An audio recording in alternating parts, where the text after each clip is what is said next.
বলেন পাপের ভয়ে গোনার ভয়ে আল্লাহর ভয়ে কোন বান্দা যদি অন্যায় করা থেকে নিজেকে সরিয়ে নেয়, অন্যায় বলে আল্লাহর ভয়েতে না না না নিজেকে সরালো না, আমি আল্লাহ পাক বলছি ওই বান্দাটা নিজের ঠিকানা জান্নাত করে নিল। জোরে বলো সুবহানাল্লাহ। জান্নাত আপনার ঠেলে দিতে হবে না, জান্নাত আপনার খুঁজে নেবে। আপনি আল্লাহর ভয়ে যেদিন থেকে ওইটা ত্যাগ করে দেবেন। জোরে বলবেন না সুবহানাল্লাহ। আমার ভাইরা, সেজন্য আমি কেন বললাম, আপনারা খেয়েছেন, হ্যাঁ বলেছেন, কিন্তু এর সঙ্গে এই কথাটা এজন্যই জুড়ে দিলাম, আগের 30 বছর আগে মানুষের খাওয়া হতো না, তাই বলে তারা সুদের ধারেও যেত না। এ কথা বোঝেন না, কথা বোঝেন না।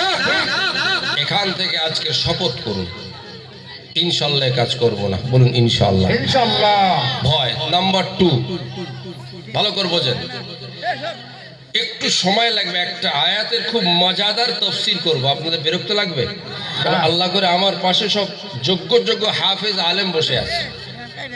ওয়ালা তাবাররুজা তাবাররুজাল জাহিলিয়াতাল উলা, একটা আয়াতকে ফ্রেম করে আল্লামা কাজী সানাউল্লাহ পানিপতি রাহমাতুল্লাহ আলাইহি বিশ্বের প্রামাণ্য একটা তাফসীরের কিতাব লিখলেন, তাফসীরে মাজারি।